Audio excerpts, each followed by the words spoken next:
Olá, esse curso é o curso de Macroeconomia 2 do Programa de Pós-Graduação em Organizações e Mercados, PPJM, aqui da UFPEL, Universidade Federal de Pelotas. Eu sou Marcelo de Oliveira Passos, faço parte aqui do Departamento de Economia da Universidade Federal de Pelotas. Nós estamos aqui no mestrado e doutorado do curso de Economia Aplicada, ênfase em Economia Aplicada. É uma aula, portanto, de macroeconomia avançada, né, sobre esse tópico: governo, déficit, dívida pública e mercado de títulos. Então nós vamos, nesse vídeo, ver uma introdução ao que vai ser tratado nos outros vídeos, começando com a ideia de que na análise macro tradicional nós temos variáveis de estoque, por exemplo, o estoque de capital, que é designado por K, e o estoque de moeda, de dinheiro, que é designado por N. São duas variáveis de estoque. A dívida pública é uma variável de estoque também. E, por outro lado, nós temos variáveis de fluxo, né, como a taxa de investimento, que é o acréscimo ao estoque de capital, o déficit público, que é o acréscimo à dívida pública. Quando o governo tem déficit público, esse valor do déficit ele vai ser acrescido ao estoque da dívida pública. Tá? Então é importante diferenciar variáveis de estoque de variáveis de fluxo. Só que a gente não incluiu ainda as identidades de acumulação que nós necessariamente temos que ter para relacionar, vincular essas variáveis de fluxo e de estoques ao longo do tempo. Nós não incluímos essas identidades de acumulação. E o investimento líquido, por definição, é a taxa de mudança, de alteração, ao longo do tempo, do estoque de capital. Tá? Então, o investimento líquido seria uma variável, né, de alteração do estoque de capital. O investimento líquido é uma taxa, é uma variável de fluxo, estoque de capital, como o próprio nome diz, uma variável de estoque. De modo análogo, similar, a taxa de mudança temporal na oferta monetária e na quantidade que não é paga dos títulos da dívida do governo necessariamente é igual ao tamanho do déficit orçamentário do governo. Então, considerando que nós estamos lidando com uma economia fechada, sem relações com o exterior, e nessa economia as transações entre os agentes de governo e o setor privado, os agentes do setor privado, envolvem bens e serviços que não são gratuitos e também não há roubo nas transações entre esses agentes. Então, são duas hipóteses, dois pressupostos que nós adotamos aqui no modelo. Considerando isso, essa aula vai apresentar uma introdução às implicações da dinâmica intrínseca que decorre dessas identidades de acumulação. Nós vamos limitar nossa discussão, nosso debate ao financiamento da restrição orçamentária do governo, como o governo financia a sua restrição orçamentária. E deixamos de lado, por enquanto, a identidade de acumulação de investimento e estoque de capital.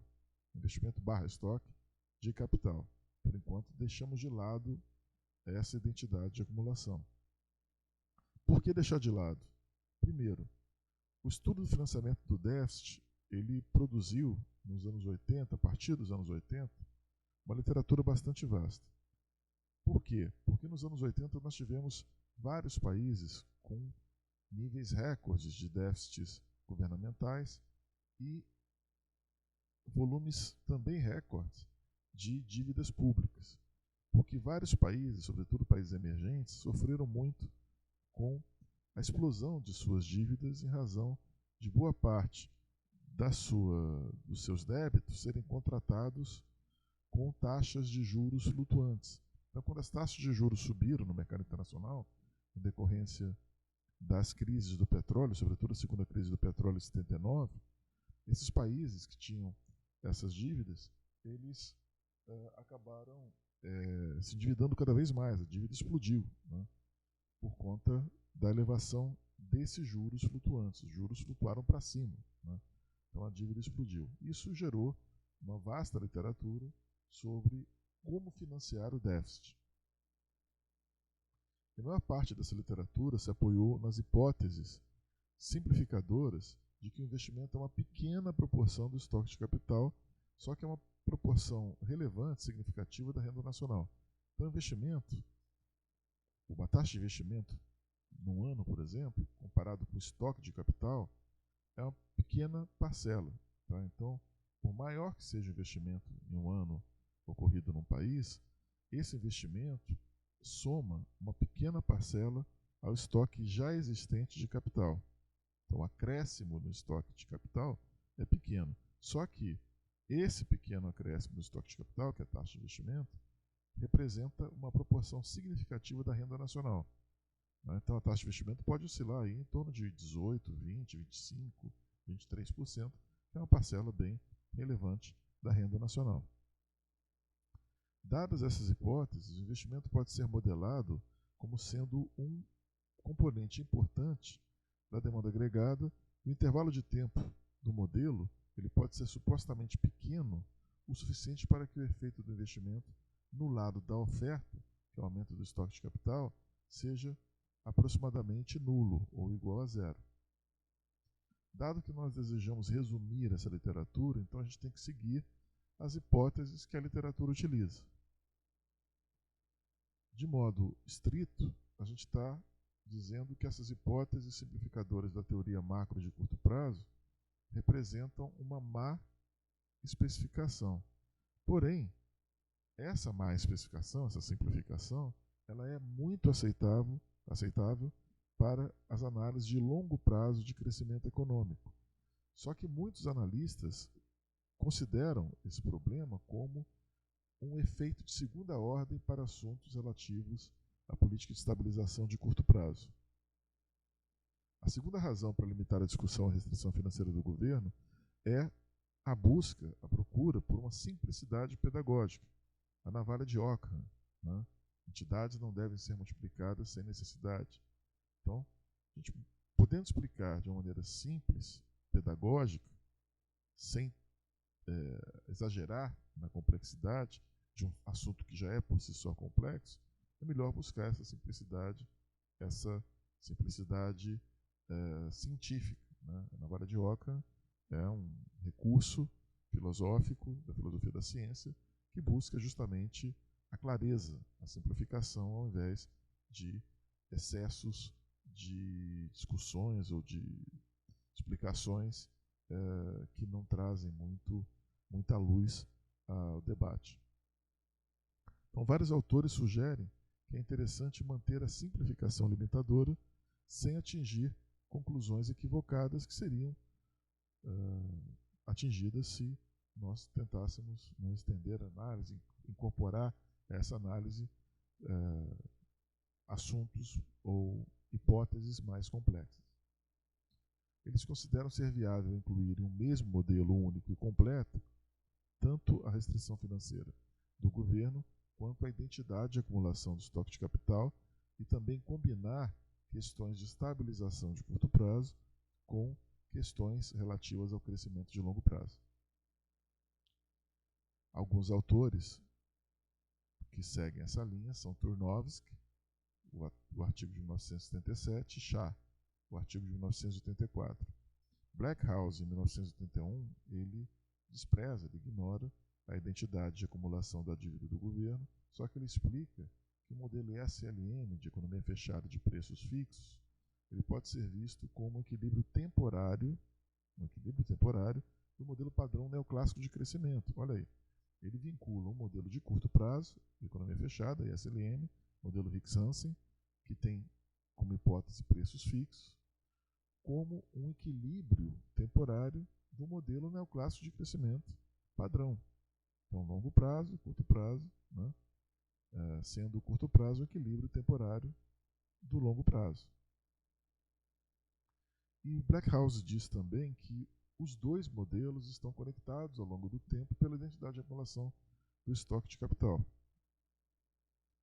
Esses estudos, felizmente, eles evidenciam que os resultados de modelos mais simples de política de estabilização, que são aqueles que ignoram a dinâmica do estoque de capital, não são derrubados nas análises estendidas, nas análises, né, mais completas, mais de longo prazo. Discussões sobre a restrição financeira do governo frequentemente focam no fato de que os déficits orçamentários são muito largamente financiados por emissões de títulos de renda fixa, títulos governamentais de renda fixa. Então, os déficits são muito financiados por transações no chamado mercado aberto, open market, o mercado de títulos, o mercado de renda fixa. Muitos observadores preocupam-se que o comprometimento do governo de pagar juros sobre esses títulos no futuro pode levar a um déficit orçamentário crescente. Como o governo tem que pagar juros sobre esses títulos que são lançados, são emitidos constantemente no mercado aberto, isso pode gerar um déficit orçamentário de trajetória crescente ou até mesmo explosiva. Essa preocupação vai ser analisada nessa aula. Será que ela é válida ou será que ela não procede? Infelizmente, muitos modelos macro, padrão, não levam em consideração o papel dos títulos governamentais, como nós vamos levar aqui, né, nas próximas videoaulas. Então, antes da análise poder prosseguir, a gente tem que considerar em detalhes como e sob quais circunstâncias os títulos do governo devem ser incluídos dentro da macroeconomia convencional. O debate sobre esse assunto chama-se equivalência ricardiana, ou equivalência de Barro-Ricardo. Ricardo é o David Ricardo, lá, né, economista clássico. E Robert Barro, um economista de Chicago, né, da escola monetarista. Esse vai ser o primeiro tópico que a gente vai analisar nessa aula. Depois de examinarmos como os títulos podem ser modelados, nós vamos analisar tanto os aspectos de demanda agregada, que estão relacionados ao financiamento do déficit, e depois nós vamos ver também as considerações sobre a oferta agregada, né, na sequência, e sobre as possíveis trajetórias da dívida e do déficit público. E vamos concluir com uma ênfase na distinção entre a viabilidade do financiamento dos déficits orçamentários pela colocação de títulos e em que medida essa política de colocação de títulos, de financiamento, né, dos déficits por títulos, ela é desejável. Dado que a posição da política monetarista pressupõe que é desejável financiar déficits com operações do mercado de títulos, a nossa análise questiona isso. Então, o material dessa aula tem relevância na análise das relações entre política fiscal e monetária, uma vez que a política monetarista, os monetaristas, dizem que é interessante financiar déficits fazendo colocações e resgates de títulos públicos, títulos de renda fixa, né? Então, a relação entre política fiscal e monetária, ela surge naturalmente aí como importante, né, nessa análise que nós vamos empreender. Agora, os conceitos fundamentais. Temos alguns conceitos fundamentais que vêm da contabilidade social, que são alguns como carga tributária bruta, que é o somatório de tributos arrecadados no país. A gente vai chamar ele de CTB, né? Carga tributária bruta, total de tributos arrecadados no país. A carga tributária líquida é o CTB menos os juros da dívida pública, menos os subsídios, menos as despesas com previdência e assistência social. Então, a carga tributária líquida, ela financia, ela custeia o consumo do governo. O consumo do governo é custeado pela carga tributária líquida, né? A gente tem os tributos, uma parte substantiva desses tributos é para pagar juros da dívida pública, uma parte desses tributos está vinculada a subsídios e a parte final desses tributos, né, do somatório de tributos, da carga tributária bruta, vai pagar despesas com previdência e assistência social. Tá? O que sobrar é a carga tributária líquida, ela financia o consumo do governo. A poupança do governo é a carga tributária líquida menos o consumo do governo. Então, a carga tributária líquida menos o que o governo gastou com consumo, despesas, né, correntes, por exemplo, o que sobrou é a poupança do governo. E o investimento público, o investimento do governo, são as despesas de capital do governo, construção de escolas, infraestrutura, estradas, etc. É investimento público. O déficit público, que tecnicamente nós chamamos de necessidade de financiamento do setor público, é o investimento do governo menos a poupança do governo. Necessidade de financiamento do setor público mede a participação do governo na economia para complementar a demanda privada. Se nós tivermos uma necessidade negativa de financiamento do setor público, é sinal que o governo tem um superávit. Ele não precisa, ele não necessita. Necessidade negativa é superávit, está sobrando dinheiro. Já a necessidade positiva seria o déficit. Uma necessidade implica em um déficit. Uma necessidade negativa é uma não necessidade, é quando o governo tem superávit. O déficit primário não leva em conta os custos dos juros da dívida pública. Quando o governo paga os juros, esse déficit primário aumenta. Tá? Então, o déficit primário ele não entra na contabilidade desse déficit primário os custos dos juros da dívida pública. Tá? Não contabiliza os juros. Quando o governo paga os juros, o déficit primário aumenta. O déficit operacional é a necessidade de financiamento do setor público e exclui os efeitos de correção monetária e cambial nas despesas e nas receitas. Então, é a necessidade de financiamento do setor público sem os efeitos de correção monetária e cambial. Tá? A gente expurga os efeitos da correção monetária e cambial nas despesas e nas receitas. Aí nós temos o déficit operacional. O déficit nominal inclui os juros da dívida pública, a correção monetária e cambial. É um conceito mais amplo, portanto, do que o déficit primário. Tá? O déficit nominal é maior, em geral, do que o déficit primário, que não inclui os juros da dívida pública. Tá? E, além disso, além de incluir os juros da dívida pública, o déficit nominal inclui também a correção monetária e cambial. E o déficit previdenciário é quando os benefícios concedidos pela Previdência superam o valor das contribuições. Superávit primário é quando o governo consegue ter recursos para pagar juros dos títulos e da dívida pública que ele emitiu. Então, mesmo com pagamento de juros, né, e mesmo com a correção monetária e cambial, o governo gerou um superávit. É o oposto do déficit primário. E superávit nominal é quando o governo consegue pagar os juros da dívida e ainda consegue reduzir parte do estoque da dívida. Tá? Então, o superávit nominal é quando o governo paga os juros da dívida e ainda sobra recursos que ele vai abater o estoque da dívida. No superávit primário, o governo consegue ter recursos para pagar juros dos títulos da dívida pública que emitiu. É uma economia para pagar os juros da dívida pública. O superávit primário representa uma economia que o governo faz para pagar os juros da dívida pública. Depois que pagar os juros, ele pode ter déficit. Aí seria o déficit nominal. Tá? Já o superávit nominal, o governo pagou os juros e ainda sobrou dinheiro para pagar, para abater uma parte do estoque da dívida. Tá? Então a aula termina aqui, a primeira parte da aula termina aqui, nos conceitos fundamentais e na introdução ao assunto.